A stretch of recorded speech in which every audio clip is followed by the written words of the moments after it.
আসসালামু আলাইকুম রহমতুল্লাহ। সম্মানিত কোয়েল পাখি খামারি ভাই বোন, এখন যে আবহাওয়াটা চলতেছে, আসলে এই আবহাওয়াটা পাখির ওপরে অনেকটাই প্রভাব ফেলতেছে।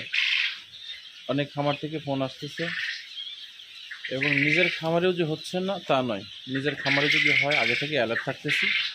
আমারও যে প্যারেন্টস ঘর দেখতেছেন, এই প্যারেন্টস ঘরের আজকের সিমটম দেখেছি আমি। আমার প্যারেন্টস ঘরে একটা পাখিও মারা গেছে। তো পাখি আলহামদুলিল্লাহ সুস্থ আছে, পাখির ডিমের প্রোডাকশন আলহামদুলিল্লাহ খুবই ভালো আছে, কিন্তু তারপরেও একটু সিমটম পেয়েছি। আর আমার পাখিকে বিশেষ করে আগে থেকে অ্যালার্ট হই যে আমার পাখি যদি কোনো ভাবমূর্তিগুলো দেখি, কারণ আমি পাখি ঘরে প্রতিদিনের জন্য দুই একবার করে ঢুকবই, তার পায়খানা দেখব, পাখির চলাফেরা দেখব, সব কিছুই কিন্তু আমি এই খেয়াল নজর করাটা আমার বেশি লক্ষ্য থাকে। যার জন্য আমি সকালের দিকে দেখেছি, আবার দেখেছি।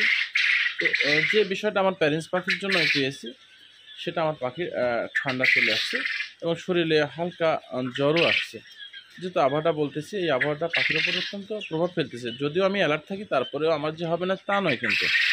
যার জন্য আমার যে পাখিটা দেখছেন প্যারেন্টস পাখির ঘর, এইটাকে আমি আজকে নিওমাইসিন ব্যবহার করব। নিওমাইসিন, রেনামাইসিন না কিন্তু, নিওমাইসিন। সাথে আমি প্যারাসিটামল ব্যবহার করব। আর পাতলা পায়খানা আমি দেখি নাই, তারপরে আরেকটু খেয়াল করব, যদি পাতলা পায়খানাটা দেখে আমি একবেলা দুপুরের দিকে স্যালাইন ব্যবহার করব।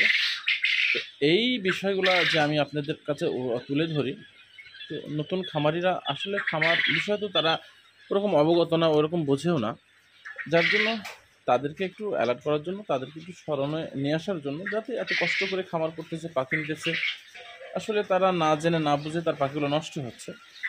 তো যাতে করে আমার ভিডিওগুলো যদি তাদের সামনে, চোখের সামনে চলে আসে, যদি একটু দেখে, তাহলে তাদের যদি একটু উপকারী হয়। যার জন্য আসলে এই কথাগুলো আমি তাদের জন্য তুলে ধরি, যে এখন আবহাওয়াটা যেমন শীত চলে আসছে মোটামুটি।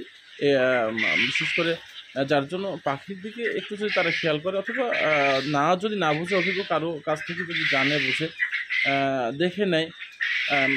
যেমন আমার পাখিটার কথা বললাম, যে এই যে ঠান্ডা মনে হচ্ছে, আমি আজকে আমার পাখিকে যে ট্রিটমেন্টটা করব। তাছাড়াও আমার যে ঘরের পাখিটা দেখতেছে, এটাকেও আমি একটু ঠান্ডা এবং কাশি মনে হচ্ছে, এটাকেও আমি নিওমাইসিন ব্যবহার করব না। নিওমাইসিন শুধুমাত্র আমার ওই প্যারেন্টস যে পাখিটা, ওইটার জন্য করব। এটার জন্য আমি এটিভেট, ডক্সাইক্লিন, প্যারাসিটামল ব্যবহার করব। সাথে আমি একটা কফের সিরাপ অথবা হিস্টাসিন যোগ করে দেবো। তো এরকমভাবে প্রত্যেকটি খামারিকে, সে নতুন হোক পুরনো হোক, তার খামার দিকে, সে যে পুরনো খামারি, যার জন্য তার পাখিকে যে রোগ আসবে না সেটাও কিন্তু নয়।